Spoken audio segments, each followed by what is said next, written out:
Hey, and welcome back to Game Talk. I'm your host, Sam, and beyond. Today I'm joined by Connor Hey guys. and Mike. Hello. And Mike, you have been to PAX East. So for those who don't know, PAX East is a gaming convention where all sorts of games are shown, developers are there, etc. So Mike, why don't you start us off, talk a little bit about your trip to PAX. So first off, I will say that unfortunately this year PAX intersected with GDC.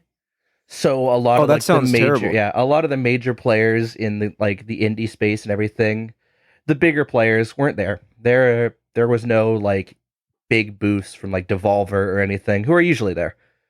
So I will say that the show floor was a little empty of major indie game publishers, but there was still a good show.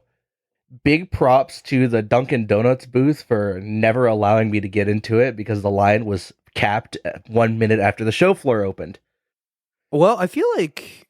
So did you get to play any games? I played... Or were the lines all like too big? Because I feel like at events like this, the lines are always like outrageous. Oh yeah, the lines were atrocious. Like there was a Pokemon booth on the show floor, and I think we were waiting in line for the show floor because previously we hadn't. For 3 days we didn't wait in line, but on Sunday we wanted to actually hit some of the busier booths. So we waited in line on the show floor. We were like, I want to say, real close to the front, and by the time we got to the Pokemon Play Lab area booth that they had set up, the line was already capped and the show floor had been open for only a minute. Wow. Yeah, they had already capped the line. We were going straight to the Larian booth because we wanted to secure some merch. Oh, nice. How was the Larian booth? Honestly, other than the merch, there was really no reason to go there because they were just allowing people to play Baldur's Gate. Right, like everyone's already played Baldur's Gate. Yeah, well, that's for the people that haven't played it to play it. Like, I wasn't going to play Baldur's Gate. I could just go home and play Baldur's Gate. There was nothing exciting for me to be there. I'm kind of surprised Larian was there because you'd think that developers who were working on a game or have a new game ready to release would go to PAX to try and promote it, but... It was for their merch. Largely, I think they were there to kind of show off Baldur's Gate to people who were on the fence about buying it, because they were selling the deluxe edition of it there in their merch store. Oh, nice. I almost bought it, but instead I bought a white t-shirt when I don't own any other white t-shirts. So it kind of sits in display right now because I have no reason to wear it. But another big highlight for the booths was the Games from Poland booth. Was CD Projekt there? No. Well, I'll touch on them later. I have some shout outs to make to the CD Projekt Red crew that I talked to. But no, the Games from Poland was a bunch of indie developers from Poland that had just set up a booth. And there was a game, what was it called? Haunted House Renovator that caught my eye, and I have like 27 minutes of footage on it. Think House Flipper, but instead of flipping a house, you're trying to solve a puzzle that involves a ghost and renovating a house at the same time. You're renovating a haunted house. Yes. Very, very simple. I think it'll be out on Steam Next Fest in June is what he said. That sounds hilarious. Yeah. It looked very interesting, but a big problem I had with PAX is not a lot of the devs put time limits on their demos. So you get people just playing forever. Oh yeah, I watched some press dude play a game for 30 minutes. God. Oh man, you can't have that. You've got to have time limits. You got to have a time limit. We had somebody beat Per Spectrum at our launch event. Someone sped ran it? Yeah, somebody. No, they just played for a really long time. Oh, I see. There were a lot of little college booths set up. None of them were really showing anything that caught my eye. There was a booth for a fighting game that had like 3 months of dev time, and you could tell that there was 3 months of dev time on this game. But it was pretty functional, if anything. There were just a little bit of like inconsistencies. Some of the animations weren't there yet, but it had promise. I can't remember the name because it was 2 weeks ago. But it was last week. It was, but it was a long 4 days, okay? There was a lot of games that I saw, and it's really hard for me to remember one fighting game I played once. Like, Yeah. No, I mean, I think it's really cool that you went to this. I've always wanted to go to an event like this. Like when I was younger, it was like my dream to go to E3, but we all know how that E3's turned out. dead, But unfortunately. there's still all sorts of events like PAX that happen where developers come and bring their games, and it just sounds like a lot of fun. I will say though, I think developers showing their games in a semi-unfinished state, the only safe place they can do that is conventions. Right, Yeah. because like you show this on like Twitter or whatever, and a bunch of angry gamers are gonna jump down their throats for, poor looking games. Yeah, at no point at PAX was I like, oh, it's because it's unfinished, or oh, this game's garbage. I'm like, no, it's probably an early alpha build, including the 7 Days to Die team. I think they're releasing a new game called Blood Moon soonish. I did play it. I waited in line for it twice, got to play it once. The first time I waited in line for it, unfortunately Playfab or Microsoft Playfab crashed, and they were using that to run like their server architecture. So the game didn't work. Happens. Yeah, Had to come technical the next day, problems are a given at things like this, unfortunately. Had to come the next day, waited in line again, got to play the game. Very interesting because it's a unique take on the asymmetric multiplayer, where What is it? one person is controlling an infested horde. They get to place zombies and then they'll spawn, and they can take direct control if they want. But it plays very much like an RTS from the one player's perspective, and then the other four are just standard survivors trying to survive. I think 7 days or I like that. what have you. That's a neat idea. Yeah. I'll never forget the look on the dev's face as he was coaching the one player, though. The player playing the Hive Master or whatever they called it. Because he had this most sadistic, like, mad scientist grin on his face the entire time he was telling the Hive Master how to play the game. It was a very memorable grin. That'd be such a tricky game to balance. I'm excited to see how that plays out. It felt it felt a little balanced for the Hive Master, but again, they are just placing down hordes, and they started us at day 3. I would think it should be. If it was going to be lopsided in one direction, I would think you would want the horde to win more often than the survivors. Yeah, it felt like during the whole event, I think only a handful of survivor teams won. That's cool. So it is definitely balanced for the horde, which is nice. I did not get to play the horde. I unfortunately played the survivor, but you won, right? no. Fort Burger did not survive, unfortunately. R.I.P. Rest in peace, Fort Burger. I held strong. So how much of your time was spent like waiting in line? I'd want to say probably a good quarter of PAX was spent in line for various things. That's not as bad as I expected. Yeah. I expected you to say like 60 half. to 80%. Like, Yeah. No, I think 60 to 80% of PAX was spent in the esports arena, but I'll talk about that in a little bit. Okay. Oh man, I wasn't even aware there was an esports arena. There at this was. thing. They did have a Tekken tournament going on. Nice. Oh, that's cool. So it kind of took up all my time on Sunday. So instead of being on the show floor actually getting footage, I was sitting there watching Tekken Top 24. A new Tekken game like just came out, right? Yeah, it was Tekken 8. Was it a Tekken 8 tournament? Yeah, it was a Tekken 8 tournament. That's cool. It was the large. Technically, at the time, it was the largest Tekken 8 LAN. So, I mean, that's not exactly a big number to cross, considering the game's like 3 months old. But that's still impressive. But yeah. But yeah, the PAX's lines were kind of ridiculous because I'd wait in line at a food truck. They'd take my order, and then I waited in a second line to get my food. That's efficient. Yeah, it was very, very efficient. Man, so how many people? How many people do you think came to PAX? The PAX Saturday, which was the day I had the most panels to go to, was a sold out day. Like they had reached the maximum amount of badges for Saturday. And this was a convention center in Boston. Yes, it's a big convention center. It is not. Oh my small. gosh, that show floor was massive. Dude, I just looked it up. Draws an annual crowd over 130,000. Yeah, there were. Yeah, that's crazy. Boatloads of people. And if you weren't careful, you could easily get like crowded out of places. So the lines were understandable. Saturday, I spent a lot of time going from panel to panel. What kind of panels? Well, I can't remember some of them. I remember I went to a fighting game panel. That was okay, I guess. I was just sleepy all day. Who was it?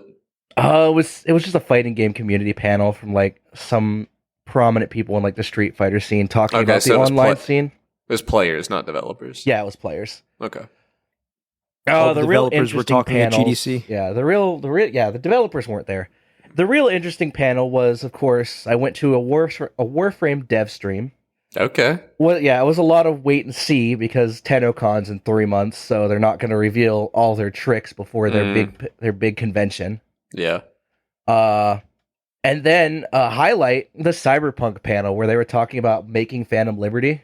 And that's cool. It made me respect CD Projekt's Red's developers a lot more.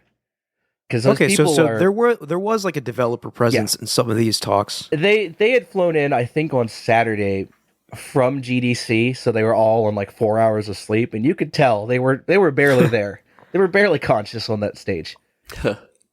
But no, they're a very passionate bunch, especially Pavel, the quest director for Phantom Liberty and associate director of Cyberpunk. Yeah. Also, maybe listener of the podcast at some point. I vaguely shilled it to him, but he's a very passionate man. And it was very interesting to talk to him because his stance on like game development and everything is very based? So this was a panel, but you got to talk to him directly after it? Yeah, Or? they had an impromptu meet and greet that not even the PAX enforcers were aware of, so they had to pull some catering tables up to the theater. Well, that's cool. They were very down to earth, and I'm just glad to like look at AAA devs in a better light now that I've interacted with some of the really, really passionate devs in the space. Is CD Projekt Red really AAA? Yes, for sure. For sure, CD Projekt Red is a AAA studio. Okay. I think of them as like, I mean, they're like a Larian, or who did Alan Wake? Oh my god. Remedy. I think of them in Remedy like that is tier. a double A. I think CD Projekt is CD a Projekt AAA. is a tier above those two. Okay, but they're Cyberpunk independently is owned, aren't massive. Yeah. Okay. Yeah, but Cyberpunk in is terms huge. of, I guess, so the A's, this is a bit of a tangent, but the A's in my mind are determined by budget. Okay. Mostly. Yeah. Cyberpunk obviously has a colossal budget. Yeah. Yeah. But yeah, Mike, speaking to like how, you're seeing game devs in a different light, specifically AAA game devs, I do feel like you do have to be pretty passionate in most cases to work in this industry at all. Yeah. Just because of how developers are treated. It's just a shame that a lot of like greedy corporate types will exploit that passion that people like the Cyberpunk developers and everything will have for their games. Because like the Pavel was very passionate. He even said that if I wanted to make money, I wouldn't be developing games. I'd be selling shoes or something. Well, selling shoes. I don't. That's paraphrasing. I don't remember the exact quote, but it was something along the lines of that. He just wanted to create games that made a mark on people. That's how he wanted to make his mark on the world, and that's admirable. And it's very easy to be disillusioned in the gaming industry right now, and I feel like that was an overarching thing at PAX, and it was something that a lot of panels would make vague references to. Including the MatPat one.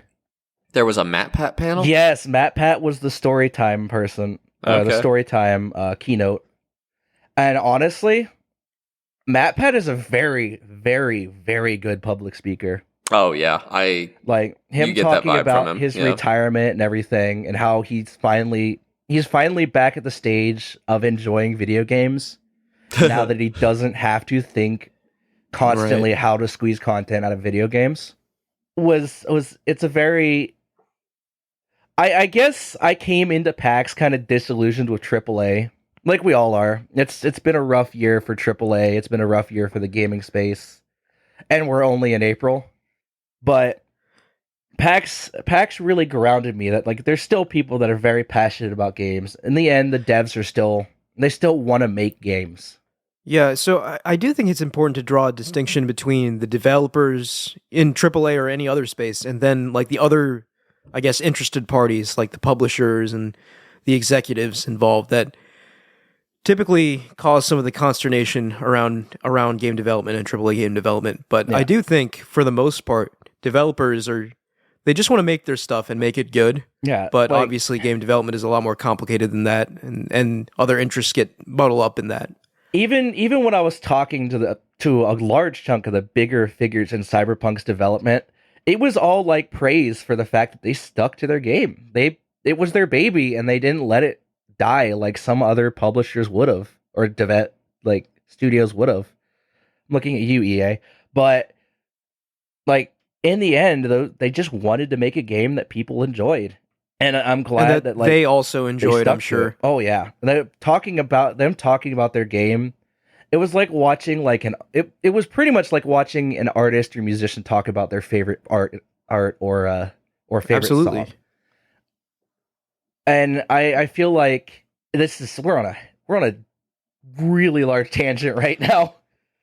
No, I think this is good. But I feel like seeing devs in an environment that's not just like, oh, we are here to talk as a publicity thing, and just seeing them in a more, hey, we're just here to show off our game. Really, it's really different than what we get online, because online we usually get like dev speak filtered by like a PR company, but in person you can actually feel the raw passion they have for development.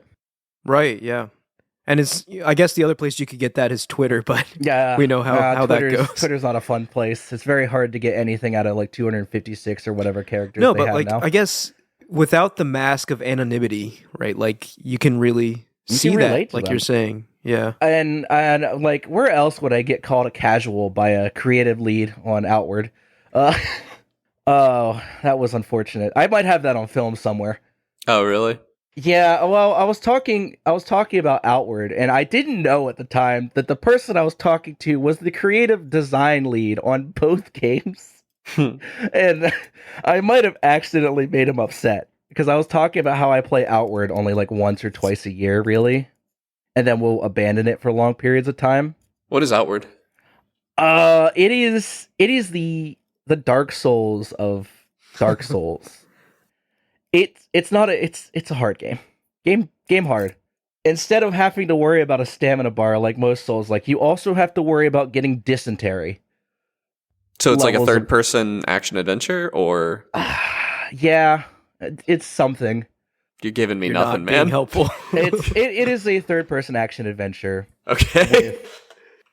Probably one of the worst times of explaining what to do or where to go or how you do it. It just kind of throws you into the world, at least the first game did, and told you to pay your taxes. I'm not kidding. Mm-hmm. The first thing you have to do is pay off like a debt that you owe to your village or whatever. And if not, you'll get kicked out, and I think the game will end. Wait, so I'm interested. You struck up a random conversation with a random person, and he just happened to be the game design lead on this game you were talking Well, about? it was outside the booth, but I didn't know he was a Okay. creative lead. I thought he was, because some of the booths are staffed by like content creators or other people that are like close to the devs but aren't directly like a dev lead. Mhm. Like usually it's someone lower in the dev team, like a designer or something, not the creative head. Yeah. So That's funny. it caught me off guard when he said he was the creative gameplay lead.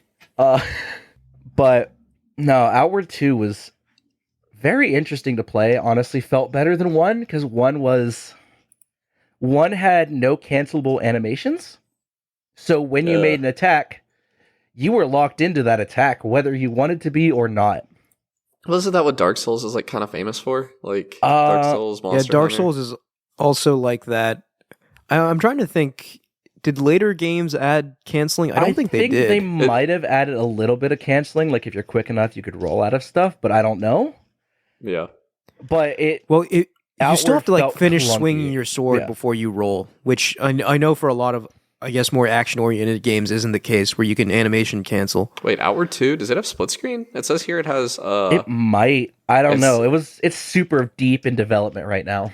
Like, I was playing a probably like pre-alpha build at PAX. it does. It says shared split screen co-op. That's interesting. For Yeah. a game like that, that's actually like I always love to see that. Oh yeah. It is. It has Outward like 1 was co-op. yeah.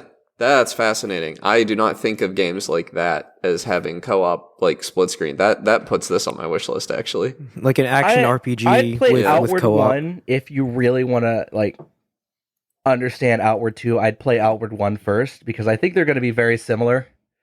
Yeah, but is it going to be like a continuation of the story? I don't think so, but I think the mechanics are going to be very similar. And Outward has some mechanics that are some deal breakers. Like there's a survival system. You have to eat, drink water.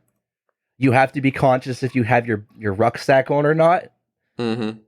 Because you roll slower if you have it on. So you have to drop your items off and then go fight and then go back to your items. I like that. There's heavy survival mechanics. Yeah, Magic is arcane in its implementation. No pun it intended. says it's similar to Elden Ring and Monster Hunter, which is kind of the vibe I'm getting from looking at it. And yeah, it's compelling. It's hard. It's a very, very hard game. And I've bounced off of it multiple times.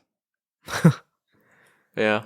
Well, by your description, it sounds almost like something me and Connor would be more interested in than you. Yeah. Doesn't sound like the kind of game you usually play, but it does sound like the kind of game I play. It sounds up my alley for sure. It's interesting.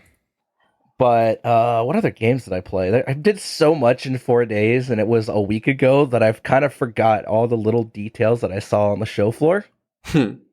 Other than accidentally getting swindled by an elf into buying an ocarina. Yeah. Oops. And how much was that ocarina?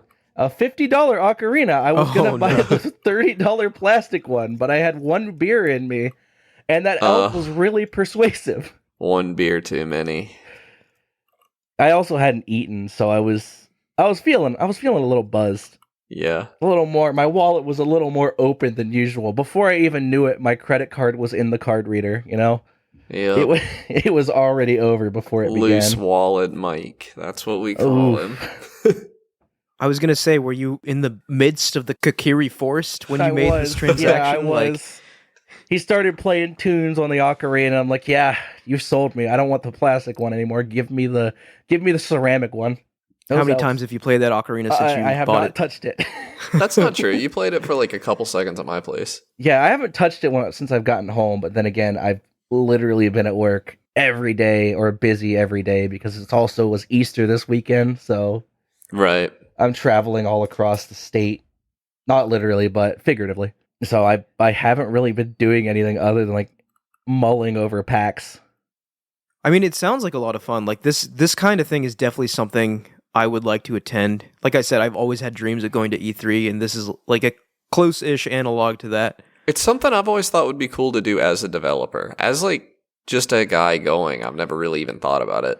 Oh, it was super interesting as a guy going too, because there was a significant I entered a Smash tournament while I was there. That's fun. Who's your main? That's definitely something I would do. Well, I played Zero Suit, but the format was not the greatest. It was 4-player free-for-all, top 2 advance. So it wasn't a tournament that I was used to. I guess they didn't have time for the 1v1s or something. They didn't. It was a 32-player tournament, and they probably would have had time for 1v1s if they would have reserved more switches for the tournament.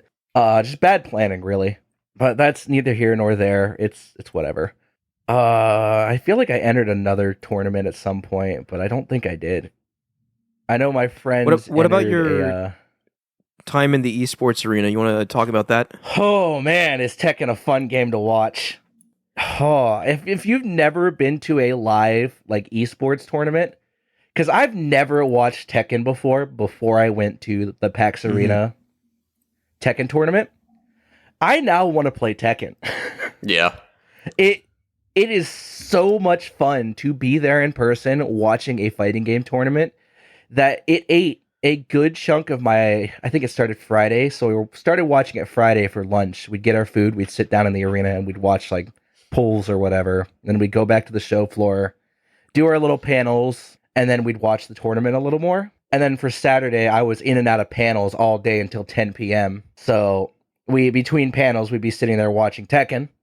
And then Sunday was the top 24. So we got to the show floor, went to the Larian booth, bought our merch, sat in the PAX Arena for 8 hours. Yeah, this was like an actual event? And we were there for the entire top 24. I think I had one panel to go through. I came back, immediately sat back in the arena. And we No, were dude, that sounds awesome. Like I love watching fighting games. Like my fighting game of choice is Smash, obviously, like Smash Melee more specifically, but the energy in those tournaments, just the energy in the crowd, the intensity of the combatants, it's like really fun to watch for me too. And plus, it was a very hype grand finals because it ended in a bracket reset into an underdog victory. Wow. That's always really cool. Yeah. I watched someone make a loser's run through the entire top 24 and then upset the favorite to win, who was an actual pro. This was just some dude from New York, from like New York local Tekken, who upset an actual sponsored pro. That's incredible. That's awesome. I do want to ask you, so as someone who hadn't played Tekken, maybe isn't too familiar with fighting games, like was it still like easy to follow, or Tekken's did the commentators do a good job? Or? Tekken's super easy to follow because the way Tekken presents itself, at least Tekken 8, is it presents itself like a street brawl. Like everything has an animation. If you tech a throw, it has a tech animation for every character, which makes it very easy to follow, and it flows very well. And the sound system was crunchy. I felt every punch that was thrown at that event. And it was super easy to follow. A lot of the movesets kind of explain themselves. And watching people play King is always exciting because someone getting RKO'd on a main stage is a very, very hype thing to watch. Yeah, I can imagine. Yeah. It's always, I'm not a big fighting game guy, but I like to watch the highlights of like Dragon Ball Fighters tournaments a lot. Oh gosh, yeah. Oh yeah, that like dude, like by the end, like by the finals, everyone's just like screaming. Oh you yeah, know, like it's. I hopped out of my seat for a bracket reset in a game I'd never watched before. Like, yeah, I mean, you get caught up in it, dude. Like those things have insane hype, like just in the air. Like I popped off with who won it? Fear of Silence won it. I popped off with him. That was hype. I went from like I hope he doesn't win to oh man, I hope he wins now. Very quickly. Man converted you into a fan in the span of like a couple hours. In the span of like 6 hours, I went from I don't really like this guy. I don't like how he's defeated the players that I liked. And then I'm like, hold on a second, he's making a run. I'm a fan now. It was just wild. I went from knowing like no names in the Tekken community to knowing a good bit. And it also helped that like people from the tournament previously would like sit next to me and kind of offer explanations on what's going on. That's nice. So overall, I think it was very, very well done. And I'm glad that Tekken 8 was what they chose to present on the PAX Arena. Because I don't think I would have gotten the same hype out of like a Smash Ultimate tournament this late in its lifespan. Yeah, I feel like a newer game was the appropriate choice, but you know me in Smash, I would have gone crazy for, especially Melee, you know, like 23-year-old game. They should have had that. That would have really got me going. Yeah, watch everybody play as Fox for an hour. Oh my god. Hey, actually, so was there a shakeup in the meta? But the meta has developed to the point now where all the top players play so many different characters. Like one of the best players in the world is a Yoshi now. I know the Yoshi guy. I can't remember his name. There's Yoshi, Marth. But he's the only guy who can play Yoshi. Like, yeah, he's the dude. Isn't that crazy? Yeah. He's the only one. He was the only one who had the willpower to push this character. There's a really great documentary about him that I would recommend to anybody. The only Yoshi who could do it. Yeah, it's a fantastic documentary. Oh wow. my god, yeah. Yeah, and it's the fighting game community is unique, I think, in esports for the fact that it still holds that community element that other games don't. Like other esports scenes seem kind of like obtuse and they don't want you to be there, your competition, but the fighting game community, they don't care. They want you there. It feels super welcoming in a way. Yeah, that, I always like appreciated the sort of like homegrown feel of like fighting game tournaments in the fighting game community. Because when you watch something like, I don't know, the LCS, League of Legends, it seems like highly manufactured, you know. It's a big deal, but it's like all taking place in this big stage and you have all these analysts and like, I don't know, man. I prefer just two commentators getting hype about what's happening on screen, a crowd that's just really excited and hyped to be there. Yeah, a crowd that's just happy to be there, you know? I feel like fighting games still have that arcade feeling. It's never left them, even though like arcades aren't a thing anymore in America.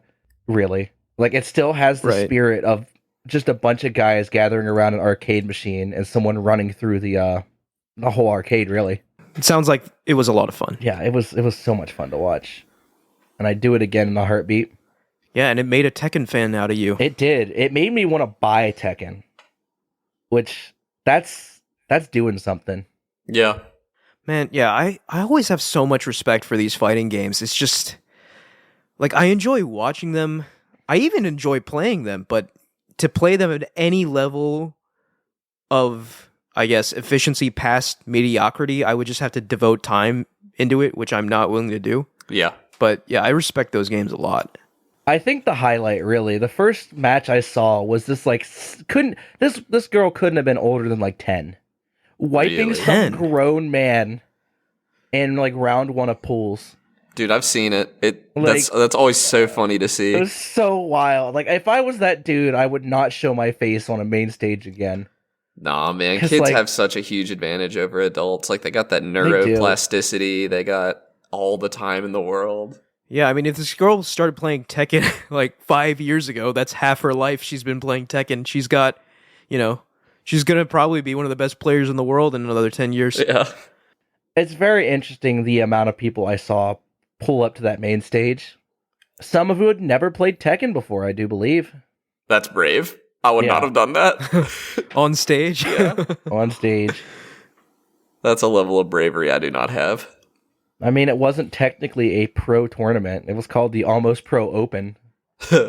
So And it was won by a non-pro, you said. it was one. So- I don't consider him like a pro because he was just a New York Tekken local that came up to Boston to run the tournament. And Very cool. him winning it against an actual sponsored player is wild. 2 sponsored players, actually. One of who Yeah. wrote the book. I'm not kidding. This What book? I think he wrote a book.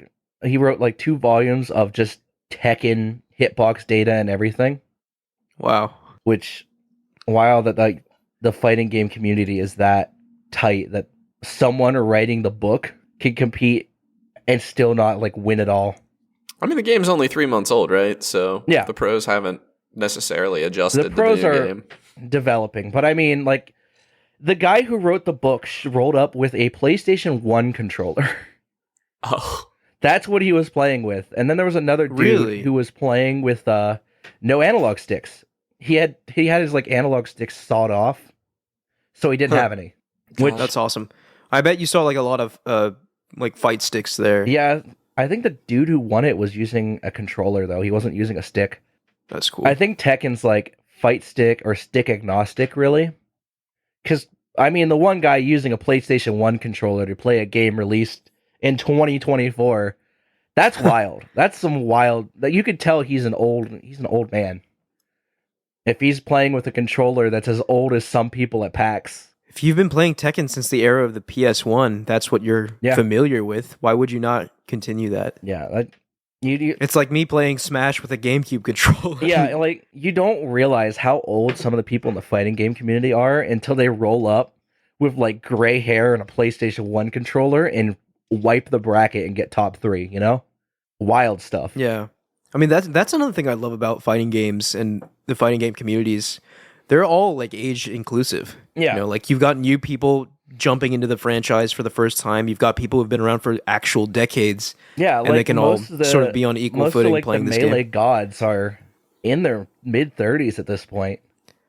And they're still Yeah, running but- tournaments. That's the thing, right? Like Mango and Hungrybox have been around for decades, but you've got newer players like Cody Schwab, who's probably the best player in the world right now. And he actually was one of the people who started playing Smash after the Smash documentary came out, Yeah. which is just crazy. I love the generational aspect of fighting games. I love the community. This might be another tangent that I'm going on, but I do really love the community that Smash or fighting games in general offer because it's different than what I'm used to in other esports where there's not really a community and the community is always negative. They're not really supporting of each other. Yeah, when you play MOBAs, that's what you get. Yeah, it is. Like, it's my fault for playing League. Uh, really, honestly. But I've quit that. I've quit League. And I heard several people at PAX talk about wanting to pick up League. And I turn to Oh them no. and say, don't do it. Don't do it. You'll lose everything you hold dear. Do you have a significant other? She'll leave you. I guarantee you. Don't do it.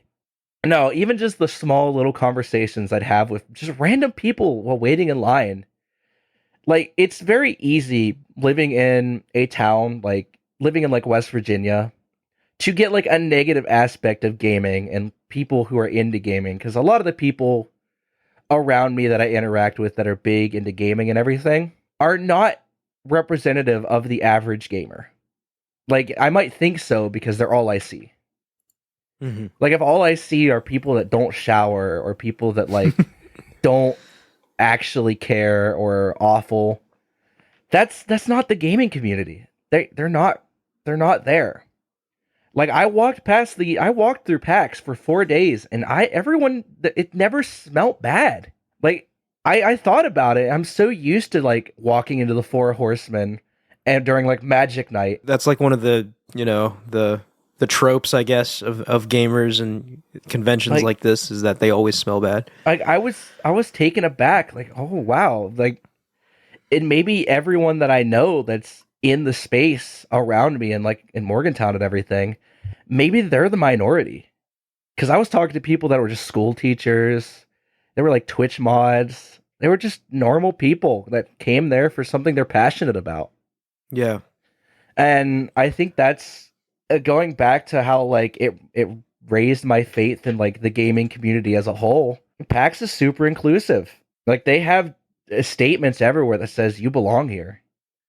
And in a world where it's very easy to see like everyone's polarized, everyone hates each other, having a space like PAX where it's just people there about games it's refreshing, because it's so easy to get into the mindset of like everyone in the gaming community is hateful if you browse Twitter enough, that you kind of forget. It's so easy nowadays to form all of your impressions through online interactions, but that's just like, you have to remind yourself, and everyone has to remind themselves that that's not the real world. Yeah. To really get a sense of how things are, you have to like get out of your house and go to places like this and actually meet people, right? Because like everything online always sucks. Like, that's just the reality of things.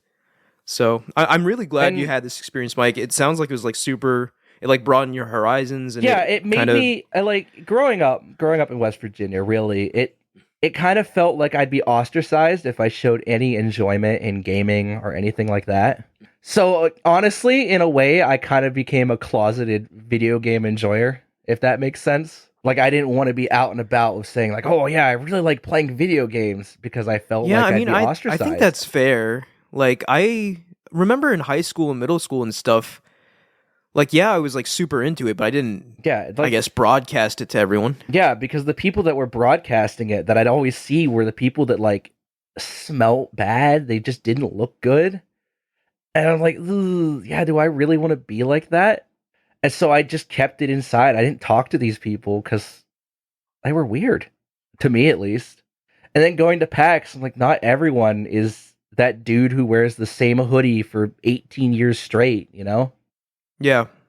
No, it's always good to get a glimpse of the real world every now and then. It was super sobering, because just seeing like a variety, like people of all ages too. There were kids, there were adults, there were people who were like not, I wouldn't say like 60, but up there with gray hair and everything, just there to enjoy games. There was a dad with his kids who had come there 2 days. One day was by himself when his kids were in school on Thursday, and then he came on, I think, Sunday and brought his kids with him. You love to see it. Yeah, I just like to see that multi-generational, like, hey, video games are for everyone. And I think we tend to forget that sometimes, getting lost in the vitriol that like a minority of gamers cause. And it's so easy to get disillusioned when all you see is the vitriol, or the vitriol, I guess. Vitriol, yeah. No, yeah, I think that's well said. Yeah, so it sounds like it was a lot of fun. It was fun. Like, it was exhausting though. Honestly, next year I'm gonna have to take a recovery day after it. I think like I got into the airport, sat in the airport for 6 hours, flew back to Pittsburgh, was in Pittsburgh for a night, went to the zoo, went to a concert the next day, and then right back to work. That sucked. Yeah, that's a lot.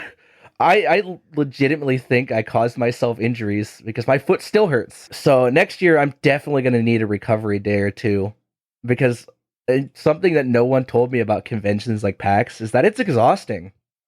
I was pulling like 12, 14-hour days every day of being on my feet, being in public, being out there, that it's so easy to forget that, hey, I need to decompress at some point. But there's also like this adrenaline element to it too. You're there, you're excited, you're there. Everyone there is excited they're there, and it just kind of carries you. I feel like, and that's what causes con crash, because suddenly you're out of that, and then all of a sudden, like, the rest of the world is dull and boring, and everything sucks because you're not at PAX. Like, as much as I want PAX to not end, I was glad when it was over because I could finally relax and sit down and not have to be like go go go constantly. No, I can relate to that. So I haven't gone to any video game conventions, but I do go to the AWS conference each year, and it's a similar feeling, Mike, where I'm so glad when I'm there, but like by the time it's over, I'm like, I'm glad I'm there, but like I'm exhausted and I'm ready to go home too. It's a weird feeling. It's so easy. It is so easy to forget where you're at or what you're doing. And then you get off, and then you're home, and a reality hits you that you're no longer at PAX. And you have a little adjustment period. You lose like purpose, honestly. No, man, I feel that, like anytime after a big trip or a conference or whatever, you're basically living in a different world for a few days, and then you're kind of jerked back into reality. Yeah, and I was surrounded by people that were just there because they wanted to be there. They were passionate. The devs, the passion was contagious. Even the devs were just really excited to be there. You'd run into people and the show floor it's a great equalizer in a way. Because on Thursday, Matt Pat was on the show floor. Like, the Matthew Patrick was walking around PAX. Having someone of that stature, at least on the internet, just in public walking around, it feels surreal, honestly. But he doesn't get any special treatment because he's Matt Pat. He's just a guy at PAX there to enjoy this. He's there for the same reasons that everyone else is, if that makes sense. Except that he also has to give a public speech. Yeah. That was after the speech when he was roaming the show floor. But it was very nice to see people just wander. Like, you'd run into celebrities. I ran into a streamer that I like vaguely remember following. I didn't say anything because I haven't seen her stream in like 4 years, but I'm like, oh my, I remember watching this person at some point. And it's surreal. Like, I think Lily Pichu was somewhere on the floor. Some other celebrities were there, or internet celebrities. I wouldn't say like celebrities. You're not going to see Keanu Reeves at PAX, but that would be very hype. Although I'd hunt him down. I don't know, man. With his attachment to Cyberpunk, I feel like he might. If anyone, Keanu Reeves might be there. But most celebrities probably. It was just weird, and sometimes you see someone with like a special guest tat or a badge, and I didn't even know who they were. They were just talking to us. I don't know who they were. They had a special guest badge, so that must mean they're important. But I had no idea who they were. Like, they were notable enough to get a special guest, but not notable enough for me to recognize them or even like know who they were. And I think that's wild. Also, shout out to all the media, and shout out to watching IGN interview someone in real time. Oh yeah, that's gotta be that was there's the weird video to see. Up. It was an interview with the Cyberpunk leads before their meet and greet, and I was talking to the people next to them. It's like, we're gonna be in line a little bit. IGN grabbed them. I watched the whole interview from the side angle, and it was very surreal to watch the actual interview because I know I watched him do it from the side, and somewhere off camera is me just glaring at them, hoping they stop the interview so I could get out of this line and go back to watching Tekken. No, overall, very interesting. If you want to go to a convention or an expo like PAX, do it. It's pricey, but it's a very good experience, and I'll probably go again next year. Yeah, man, I was just thinking, there's no reason nowadays that I can't go to something like this, right? Like, as a kid, I always wanted to go to E3, but now I have the means and the finances to do so. So, yeah, maybe next year I'll go. Yeah, next year I And think it's in May. They have already some fun there. announced dates for every PAX up until I think like 2028. Oh wow. Oh, okay. Yeah, they announced dates for PAX well in advance. So next year I think it's beginning of May, I think. So it's going to be warmer in Boston instead of the frigid 20 degrees and windy that I had to deal with every morning. Yeah. Boston's a chilly city. Yeah, it's wild starting my day at 6 in the morning every day. Yeah, 'Cause that's I'm a not night like shift you. worker, and I had to adapt. First 2 days of PAX, I was just dead on my feet. I was Luckily, you powered by have- gumption and coffee. Yeah, I was gonna say you got Dunkin' in No, Boston. there on every wasn't. There was a corner. Dunkin' on every corner, but I didn't have Dunkin' at all the whole weekend, Wow, except blasphemy. for going to the original Dunkin' Oh, okay. and getting a coffee there. I was gonna say Boston has a Dunkin'. Like, There was a Dunkin' right across the road from the venue. yeah, they're But everywhere. We just there. never went to it. We were just getting coffee in the venue because there was coffee on every corner. Right. Really, That makes sense. it was good coffee too. And the food was good. We just never went to Dunkin' for some reason. Never been to Boston, It's a nice city. but It's a very nice city. I didn't really experience much of Boston because my my Airbnb was down in Weymouth. But I think next year I might go for a hotel in Boston so I can actually get the Boston PAX experience rather than the drive 30 minutes down to the Airbnb and back. Boston's like easily Experience? top 5 cities in America. Like, Yeah. really, oh yeah, it's so nice. It's central Boston. Like the walkable old parts of Boston are like crazy nice. The rest of it, I hear the train's falling apart, and the public transit is just not how it used to be. Yeah, the and that's a Boston. shame. Yeah. I'd hear people complaining how the buses went down all the time. Yeah, But no, very, very cool venue. The Boston Convention Center is very, very awesome. Having 4 floors and only escalators is something that I can't get used to escalators. I love escalators. I used so many escalators over that weekend. I think I probably spent more time on escalators at PAX than I have my entire life. man, I just got that flashback to that Fairly Odd Parents episode. Yeah, it's literally like up the escalator, down the escalator, up the escalator, down the escalator. On the show floor, it's 4 floors of escalators, baby. Let's go. And sometimes there was a line for the escalator. Riding the escalator up here is like my favorite part of going to Target. They have like a parking garage on the bottom floor, and you have to go up an escalator to get to the actual store. No, we quickly learned hacks. If there was a line for one escalator, there was probably an escalator further down that no one was using. That's So you weird. just take that escalator and beat the crowd into the show floor. Other than that, tons of free merch. But I think that's all I really have to say about PAX. I know I've been talking about it for nearly an hour. No, it sounds really fun, and thank you for sharing your experience. You do have like several hours of actual footage, right? Yeah, that you I might have- post somewhere. So I think I'll have a vlog at some point. I know my editor's working on it.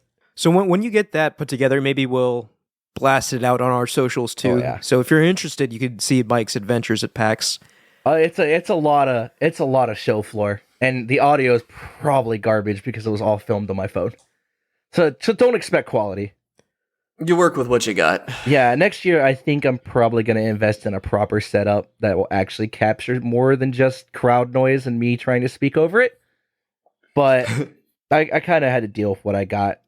I've never been to a convention before PAX. This was my first PAX, and I really didn't know what to expect. Yeah, I mean, you live and you learn, and it's definitely not going to be your last PAX, Oh yeah, right? this isn't my life. I'm probably going to go next year. Very nice. All right, what are we playing, boys? I have still been playing Sea of Thieves. I think I'm going to slow down on it because I don't want to burn out before the PlayStation I release. was gonna say, like, I if you just hold off a little longer, you're gonna get a lot more. Yeah, I don't want to get burned out. Well, yeah, no, I'll have a lot more fun once you guys are all in. But I wanted to make sure I needed to take the rust off, so that I'm a strong steward for everyone. Right, you'll basically be a god, and Yeah, the rest of us won't even know. That's like, what I was how going to to say. swim. I've been playing Hourglass, which is like the match-made PvP for so long, and like my fights tend to be pretty close in Hourglass because it has skill-based matchmaking, and so I hadn't really realized how much better I'd gotten at the game. But I started just kind of attacking people on the open seas in adventure mode. And I'm like, I've become an apex predator in this game. Like, I'm beating... Sometimes it's just me versus 2 brigantines that have 3 people on them, and I'm coming out on top. Or just anybody, really. I'm still losing... a 3v1 is still very hard to win, even if they're just decent players. But the thing is about Sea of Thieves, there's a lot of people out there who don't do a lot of PvP at all.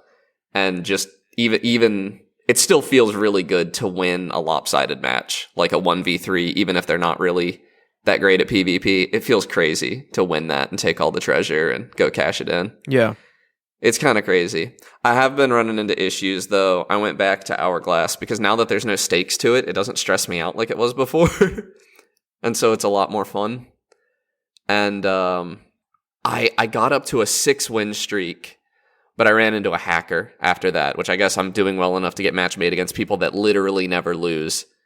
And that actually kind of killed all the fun. This guy, he was just spewing vitriol on the mic, and just genuinely perhaps the saddest human being I've ever seen. Just the most pathetic loser. Like, just really sad. And it actually, like, bummed me out so much I quit playing. Because it was he had, when I went to report him, I looked at his profile. He had no achievements and 20 hours in the game. The only achievements he had were setting foot on, like, the starter islands. And he had 20 hours in the game. So that means that this guy has just spent 20 hours skilllessly winning on an account that he's going to lose. Just actively spending his time making other people's time worse. Yeah, just like a genuinely sad human being. And he was just like, the things he was saying on the mic were just horrible. Even if he hadn't been cheating, I would have reported him I am tolerant of trash talk. I'm very tolerant of trash talk, but he was just, and like I was on a 6-win streak. I was in a very good mood. I was being very nice to people, and I was being very nice to him, and he was just still like horrible, like just a very sad person. Yeah, I mean, you run into these kind of people occasionally when you're playing online, so. But I think I'm done doing the match-made PvP because of that, because I think that's just going to be what I start running into now. I've never been good enough at a game that I get stuck with cheaters a lot, or that I can tell that somebody's cheating, I guess. But this, I definitely, like, I didn't have any close calls even, other than that guy. And I was just like, nope, I think I've proven myself. I'm just going to play the normal game now. Yeah. And get into my, like, 1v3 fights that are super rewarding against people that are, like, chill and nice. Because most of the people that play this game most people are pretty chill. There are still some people that, like, are going to throw a fit that you're robbing them in the pirate game, which is kind of silly to me. That's what the game's about, so you're going to get robbed occasionally. But it's been fun. I am going to back off a little bit so that I still have the energy for it when it comes to PS5. Anything else? No changes to the game or anything. Just still loving it. I will say, like, it's, other than the cheaters, I guess that's the caveat, but I feel like most of the time when I've talked about Sea of Thieves, there's always been, like, one major nuisance to the game for me, and I really think they've fixed, like, all of those in the past year or so. The game just, it's better than it's ever been. They've really cleaned up the core game. I just wish the anti-cheat actually worked. They added anti-cheat, but I guess the anti-cheat only checks when you launch the game, and then it never checks again, so people are just launching their cheat client after the game, and it still works fine. I don't get how they messed that up, but they did. But overall, it sounds like the rare case of the highly successful game as a service. Yes, very successful live service game. Yeah. And it still is like 10,000 players on Steam, typically, which for a 6-year-old game is pretty good, I think. That's very good. And that's only on Steam. That's not counting players on Xbox or on Game Pass. And where it's on Game Pass, I imagine a lot of people are playing it through Game Pass. Yeah, and that number's going to skyrocket once it comes out on PlayStation. I reckon it's going to nearly double, yeah, at least. Yeah, I wouldn't, yeah. It's the top pre-order game on PlayStation, I think. Yeah. So, I mean, like, for all the flack we give Sony, I do think there is a hunger for really good multiplayer games on PlayStation that really isn't satisfied until Helldivers, of course.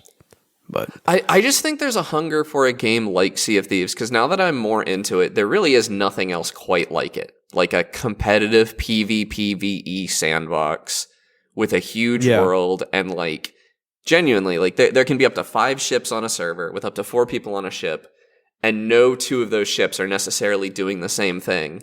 But when they cross paths, something hilarious is going to happen, probably. right. And it really is like it's got story missions that, if that's what you want, there's a pretty compelling like cooperative story you can play through. Technically 3 of them, I guess. Maybe more. I know there's the original Tall Tales, then there's the Pirate's Life, Pirates of the Caribbean crossover, and then the Monkey Island crossover. And then there's like these big world events you can do where you're almost guaranteed to run into other players, but there's also just little voyages you can do where you're much less likely to run into other people. If you don't have such an appetite for PvP, you can form alliances with other people. If, you can form alliances to go take down somebody bigger. There are factions that don't have any hard and fast rules, but typically Reapers and Athena are going to fight each other just because of lore reasons. There's no real big incentive for that outside of the match-made PvP, but they still tend to do it because people just get into it. And all that's just really cool. There's nothing quite like it that I know of. I'm looking forward to trying it.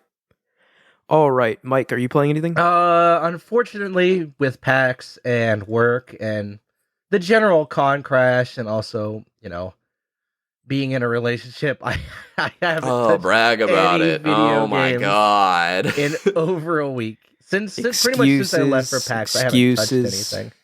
I've been busy. It's literally been like straight to work. I got overtime this week, so I've been. He's too cool for video games. I've been at work so much. Today's probably that's what I'm hearing, Connor.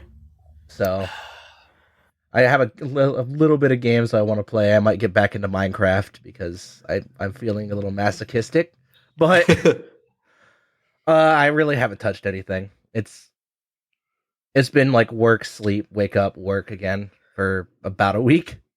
All right. Well, then in that case, I'm going to talk about Dragon's Dogma 2. Did you ever get to enjoy it?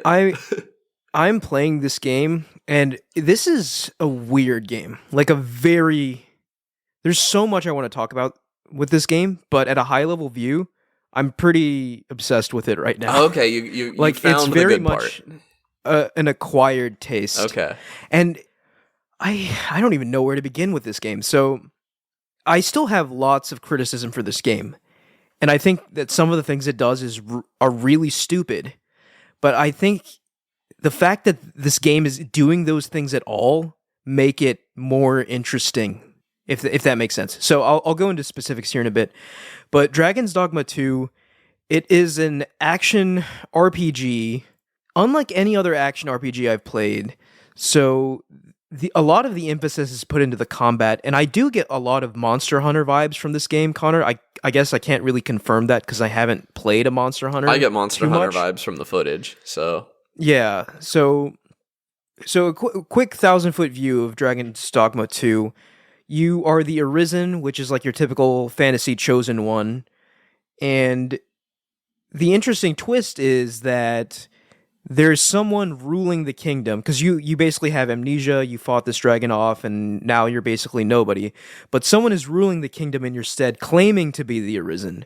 And that's sort of how the story starts. But the story really isn't anything, in my opinion. It's just sort of fluff. Whereas the real meat of Dragon's Dogma 2 is the gameplay. And the gameplay, I think, can be broken up into 2 things that make this game unique. One is the actual combat itself and the vocation system, like the class system in this game. And 2 are the pawns, which is a concept pretty unique to Dragon's Dogma 2. So what are pawns? Pawns are basically NPCs that can be added to your party, and you, at the start of the game, you basically create a primary pawn. So you can go as in-depth as you want. It's like creating another character creator. Creating another character through the character creator, which, by the way, this is the most in-depth character creator I've ever seen. It's ridiculous. I've heard really good things about it. It's obscene. They released the character creator before the game, I think. Yeah, they released it like a couple weeks before the game, so people could fine-tune and tweak. Which is a really good idea, exactly. because when I'm excited to play a game, I will skip through the character creation a little bit. Yeah, it's mind-boggling. Like, it was overwhelming, the amount of options in the character creator. So I really didn't engage fully with it. I just sort of surface level, this is kind of how I want this guy to look, and I'll just press forward, because I was not about to spend like 4 hours on that thing, right? Which you could easily do. But yeah, when you create your pawn, you go through the character creator again. So this pawn, your primary pawn, is basically your companion for the entire duration of the game. So you create the pawn, and then you can recruit up to 2 other pawns.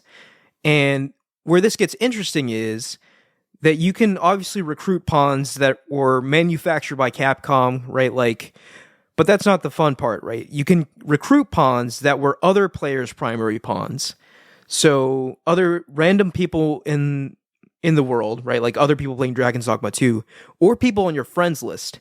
And if you hire a pawn from someone on your friends list, that pawn is free to hire, even if it's like several levels above you. Interesting. So someone on my friends list popped up, like one of their pawns just popped up in the overworld, and I talked to him, and he was like significantly higher level than me at that time, so I hired him.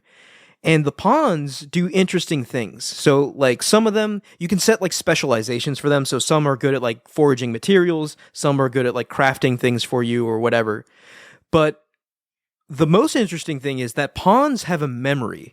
So for example, this pawn I hired, if I try to do this quest, and this pawn already did this quest with the actual owner of the pawn, it will remember how it did the quest and guide you to key locations. That's really interesting. So it's a very unique system that I really haven't seen in another game with these pawns.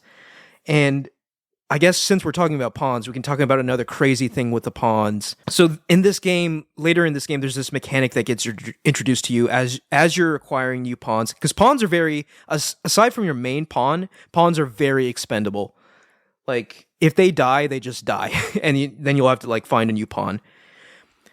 Which is a good thing, because like the pawns encourage a variety of gameplay because they can be different classes, they can have different specializations, and plus they could just have different levels of knowledge. Like you could get a fresh pawn that really hasn't done anything in the game yet and isn't really helpful to you, and maybe you want it to be like that because you want to have the sense of discovery and exploration solely on yourself.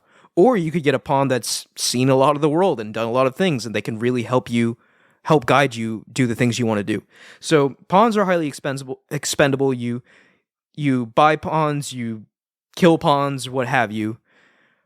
Which is weird, right? Because they're like people. I don't really know how the lore works with pawns, but like, I guess canonically they're just a race of people that are totally fine just being subjugated under the Arisen. That feels messy. I don't know how that works. That feels a little messy. I don't know how that works, but the pawns are cool, right?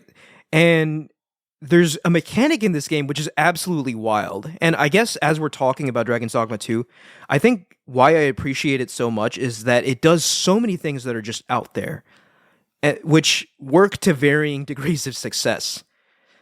So it really seems like this game is a very unique vision. So the pawns are one thing, right? But there's this concept of Dragon's Plague in this game. And Dragon's Plague is a unique disease that pawns can contract. And it spreads among pawns, right? So if you hire a pawn with Dragon's Plague, it'll eventually spread to other pawns in your party. And it's on you to spot if one of your pawns has Dragon's Plague. And at first, the symptoms are very subtle. Like maybe they'll not obey a command you give them, or maybe they'll complain about like aches or pain or like fever or whatever, right? But the symptoms will start to present themselves and you have to catch it. And once you catch it, you basically just have to kill your pawn. Because if you let it progress to the late stage, and I guess this is a bit of a spoiler, but this is a very negative mechanic, so it would do you well to hear about it actually. But if Dragon's Plague goes uncaught, one night when you go to bed at an inn or at your house or whatever, your pawn will wake up with glowing red eyes, turn into a dragon, and basically lay waste to the entire population of the settlement or town you're in. Oh my god. And all the NPCs will be dead, including like the quest givers or what have you. So this sounds like immersive simi almost. It very much is, right? So each NPC has like their own daily routines. They'll be in certain places during the day at certain times. They'll be doing things at different times during the day. And that's why this game is so CPU heavy, right? This game is highly CPU limited. Apparently you can't even hit 60 FPS at max settings on like a 4090 and like the best Ryzen CPU. So yeah, this game is very... some of that is it has de novo as well. Yeah, I don't know the reasons. I've just heard that it's very CPU limited. But yeah, talking about Dragon's Plague, this is a ridiculous mechanic, right? Like, and this is not something that you would find in a lot of other games, because this has the potential to permanently alter your game in significant ways. Like, if this happens in one of the main towns, and I've seen a video on YouTube, you walk outside and there's just bodies all over the street. It's crazy. And like critical people, like the people you talk to at an inn to, basically spend a night there and heal. And because I'll talk about that in a minute, but you need to spend your night at either an inn or a campsite or whatever to heal. And NPCs that you use to like change your vocation, all of those can just be killed by like this horrific event. So yeah, you have to be careful because it has the potential to really, I guess, ruin your game in a lot of ways. And this is a game where you only get one save. So there's no multiple saves, there's no multiple characters. So if you want to create a new character, you have to delete your previous game. So I guess this starts getting into some of the design decisions, which are, I guess, bold in a way, but also can be frustrating. So, like, the single save is a little frustrating. I kind of get what the director was going for. He keeps saying that, like, he wants this to be your one journey, and he wants it to be a memorable journey, and that's why he's introduced, like, a lot of friction into the game. And the friction is frustrating, but I can also sort of respect it, right? So there's, like, almost no fast travel in this game. And this game has, like, a massive open world map. And to give you context, I've played for around 15 hours so far, and I've only fast traveled twice. So fast traveling is a very rare thing. It takes up a very rare resource, and you can't do it everywhere, right? So unless you want to spend real money on the fast travel DLC. No, so that's a misconception too. There is no, what you buy through the microtransactions is a waypoint. So it's something you can put down to eventually fast travel to, but you still need the item to fast travel, which is extremely rare. So there's no... so that microtransaction's like useless then? Yeah. It's that's why, like, I saw all this hubbub about the microtransactions, and then when I actually played the game, I found that it was just people who really didn't know what they were talking about. Yeah, because all Capcom games have a bunch. Like, Devil May Cry had a bunch of those, and I don't even really understand what they're for. Yeah, I think, and this is just pure conjecture, but it almost seems like at a publisher level, someone was like, you got to put microtransactions in. And the Capcom devs were just like, okay, sure. Yeah. So, yeah, the microtransactions, totally unneeded, right? Like, I have not spent a cent on this game aside from buying it, and I've never felt the urge or need to. Okay. So, but yeah, it's a weird thing, right? So you've got this massive open world, almost no fast travel. So anytime you want to do anything, right, like, you have to trek there. And the trek there is basically where the meat of this game lies. That's where you get kind of emergent encounters in the world, and that's where you interface with the combat. So the combat is quite good in this game. There's the vocation system where you can switch between, I think there's like 10 total classes in the game, 10 highly unique classes that play completely different, have completely different mechanics from one another in the game. So the classes themselves go pretty in depth. So you have like passive skills, you have your main attack, you have like a special attack, and then you have 4 like kind of super moves that you can attach to the class, and those super moves can be swapped out. So my main class, or vocation, they're called vocations in this game. My vocation, when I started the game, was a thief. And little did I know, this class is probably the most overpowered one in the game. I'm just an invincible god at this point in the game, essentially, because the ultimate thief skill is a skill that basically gives you Ultra Instinct. So for those who don't know what that is, it's basically instant dodges for any attack as long as you have stamina. So as long as you're keeping an eye on your stamina, you're effectively invincible as a thief. So I'm just curious if the other vocations are that overpowered near the end. And if they are, that's okay, because I think that's a lot of fun. Playing my thief is very fun in this game. And the other... I haven't tried out any of the other vocations except for one, Mystic Spearhand, which is really, really cool. It uses like a dual blade staff and magic at the same time.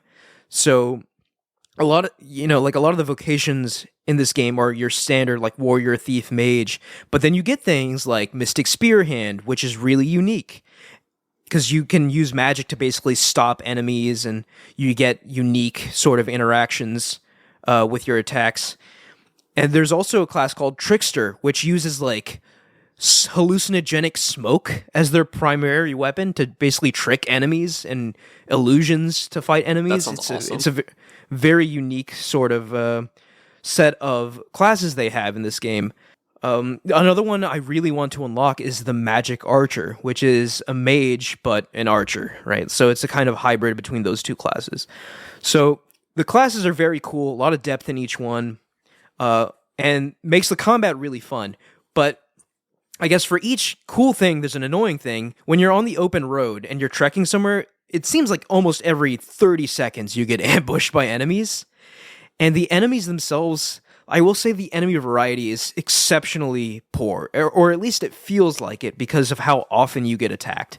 And that's mitigated somewhat by how fun the combat is, but it's still sort of annoying to just get attacked by the same goblins or the same what have yous over and over and over and over again, especially in a game with no fast travel where you have to walk everywhere. And granted, walking everywhere is, like, on the flip side, is also cool because there's almost certainly something interesting you're going to see on your way to your destination, something you did not see before. And that exploration, that sense of discovery is also pretty core to this game, where when you're exploring the map, very little of the map gets uncovered as you explore. So it really encourages you to look under every nook and cranny, take every branching path to really fully explore things if you want to do that. So, and again, that's very intentional, right? The maximization of exploration of this world, I think, is what the developers were shooting for. So when you're exploring, right, like, and you look at the map, you'll see that, like, your very little of it is actually getting filled in, which I actually kind of like. I think that's kind of cool. But as you're traveling on the road and you get attacked by enemies and you get hit or you lose health or whatever, when you recover, you have to like eat items or craft items to recover, right? It doesn't auto recover your health. But even then, after a battle, there's this level of fatigue which lowers your maximum health, right? So your maximum health gets lower and lower as you get more and more tired, and you have to either camp or stop at an inn or sleep in your bed, basically, to recover that lost maximum health. So that's another thing that sort of, it really makes you pause and consider, like, okay, my objective for this quest or whatever is all the way over here. I have these limited resources. Should I maybe stock up before I set out with my party to do this? Because I don't have any camping equipment. I have very low food.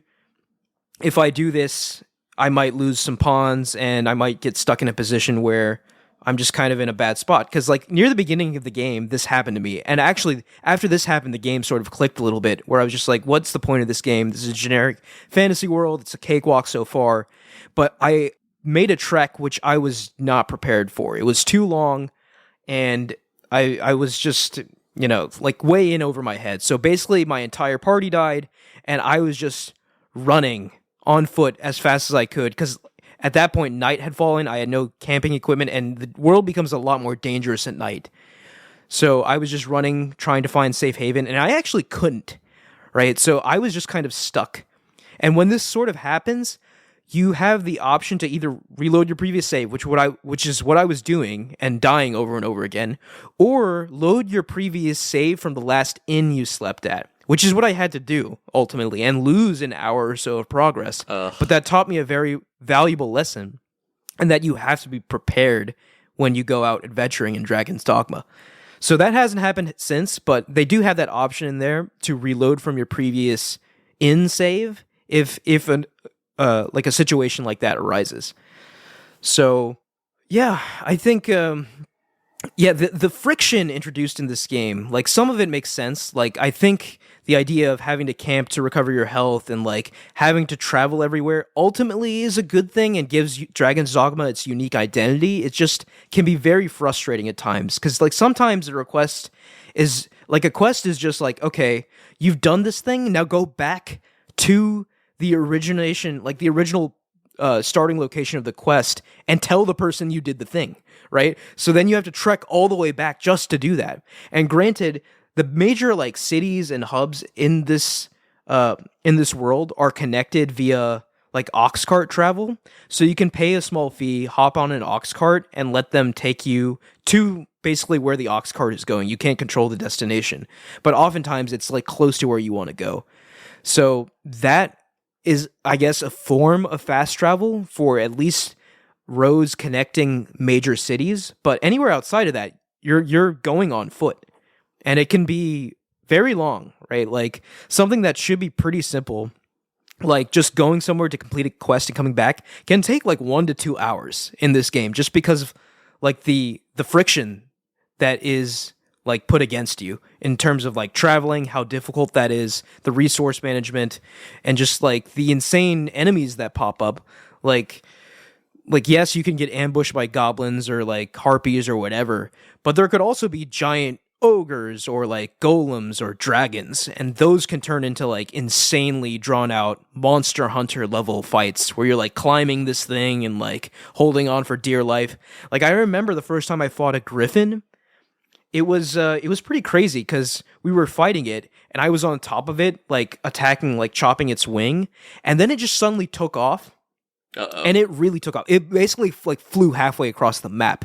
And I was like, oh my God, this is crazy. And I was just holding on for dear life because, and it actually did eventually chuck me off and just kill me. But I was just like, this is crazy that like I can actually get on top of this griffin and it can just go anywhere on the map. Like I flew over like the capital city. Like it was crazy. That's seeing really cool. That view from the griffin, just like holding on to it. So, like, really cool things can happen in this game. And I'm sure I've only scratched the surface of that. And I think that's the heart of Dragon's Dogma, is the cool emergent gameplay coupled with the things that just make your life more miserable, but make that misery makes the adventure more memorable. You know, like, so you hear what I'm saying? It's like not, I think, everyone's cup of tea.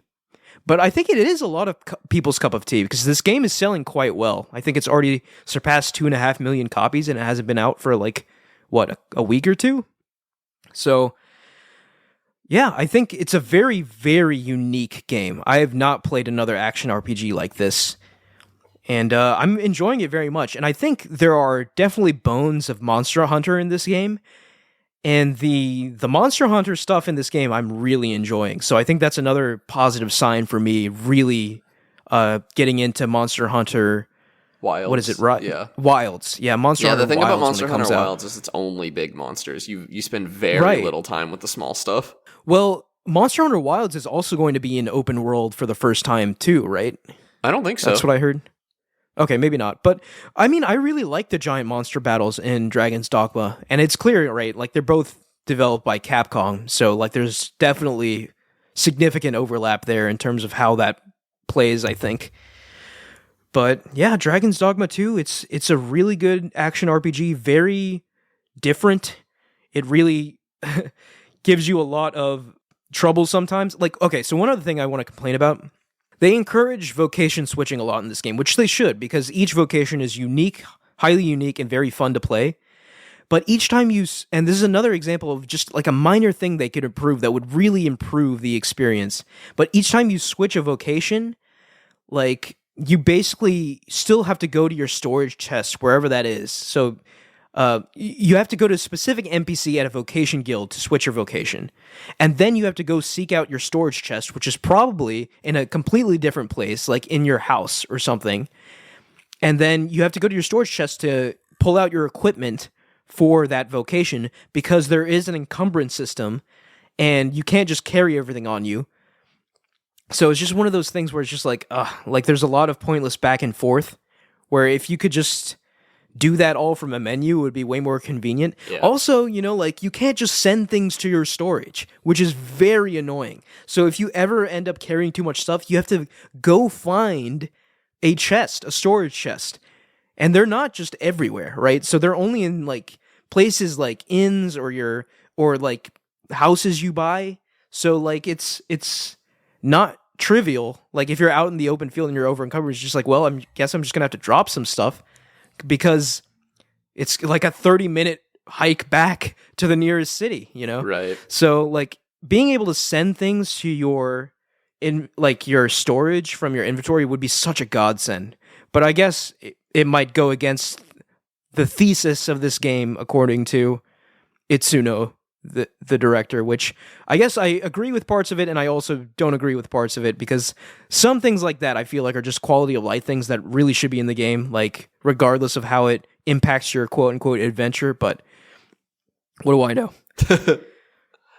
But yeah, it's a pretty good game, man. Like I'm really digging it. I actually think I like it more than Rise of the Ronin. Really?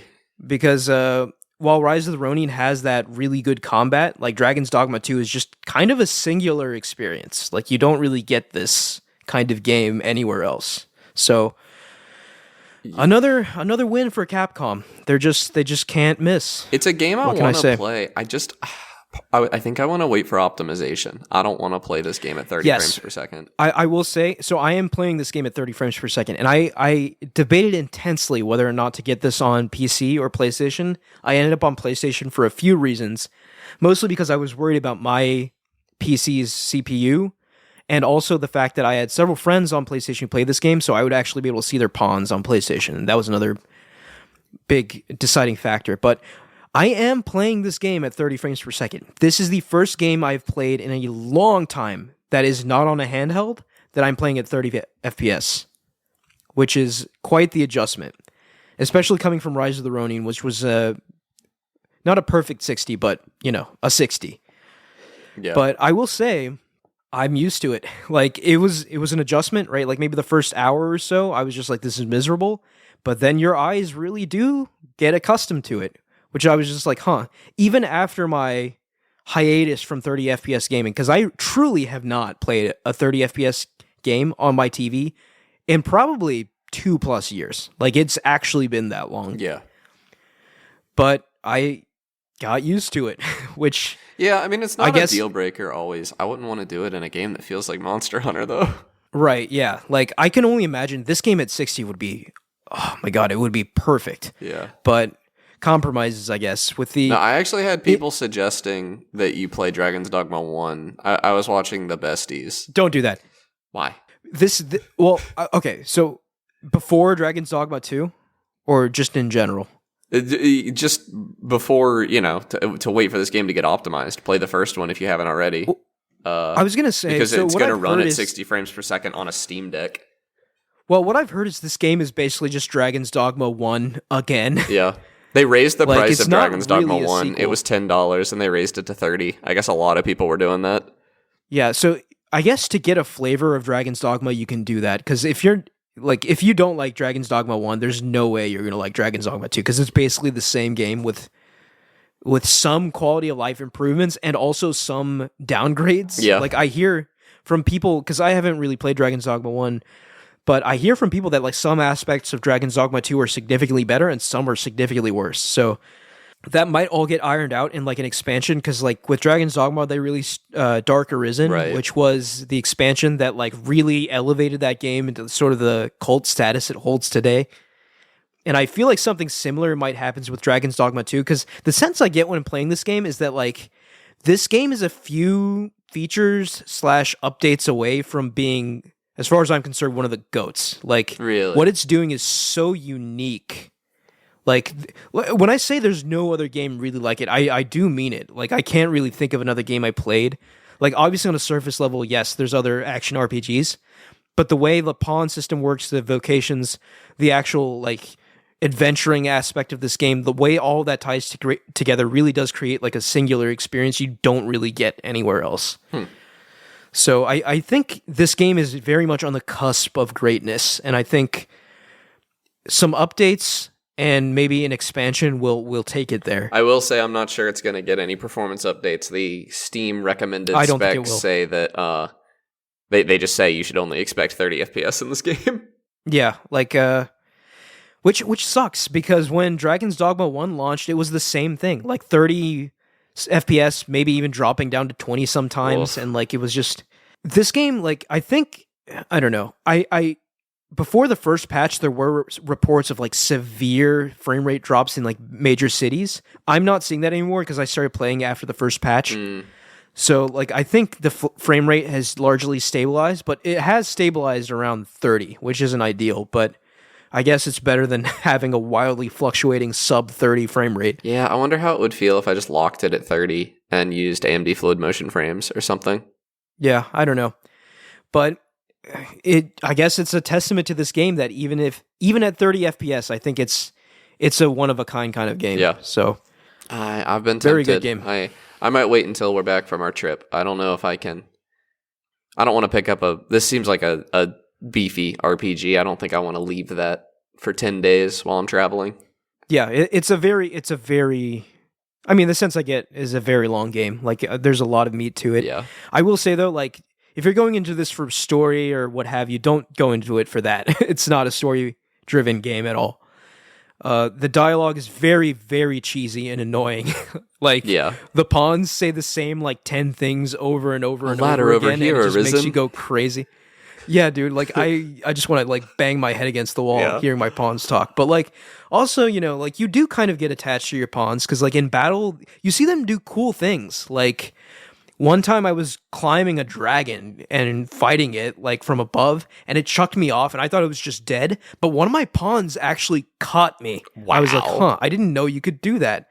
And he basically saved my life. That's a cool moment. So, yeah, so pawns, very much part of the emergent sort of magic of this game. How linear is this game? Like, what are the odds? Not like, at all. Not at all? I've heard you could just like wander upon the final boss if you really wanted to. But like, does it push you in a direction? Like, if you... Yeah, it does. So it gives you quests. There are story quests, but you could like totally ignore those. Okay. Like, for example...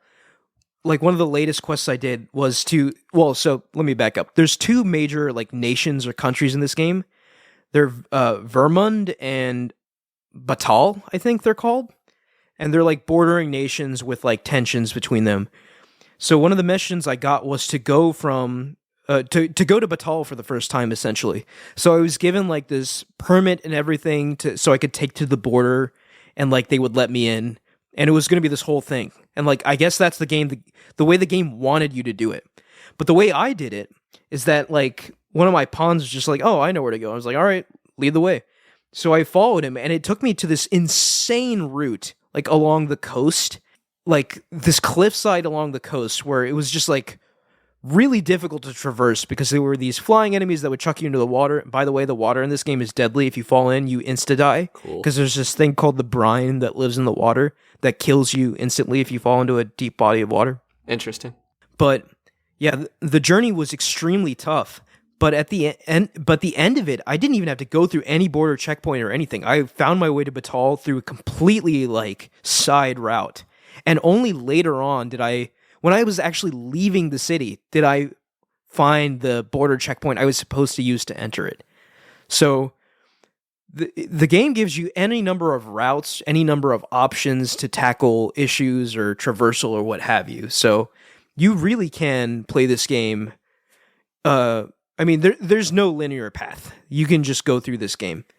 Like, there's a linear progression to the quests, but like I said, you can completely ignore them, adventure where you want, when you want, and that's the sort of magic of this game. It is the adventuring. So, okay. Wow, I talked a lot about Dragon's Dogma 2. Yeah, big game. Yeah, just continuing the line of really good games, just one after another. I need to get out of the house, man. I've been playing too many video games. Yeah, dude, that's been getting to me now that it's warming up. I've been like playing Sea of Thieves, and I even had the blinds closed because it was getting a glare. And I was like, no, Right. I have to stop. I have Yeah, to I have go to stop. outside and touch grass. Yeah. All right. I think that's going to do it for us this week. Thank you all for listening. You can follow us at Podcast Game Talk on Instagram, Twitter, and on TikTok. I believe we're just Game Talk. I was corrected on that last week, which is cool. I guess there's no other Game Talk on TikTok. So there you go. Please like, rate, and review us on Spotify, Apple Podcasts, SoundCloud, or any other podcast services you use. Click the link in the description to join our Discord and talk to us there. Thank you, Connor and Mike. Yeah, see you guys next week. See you next week. Bye.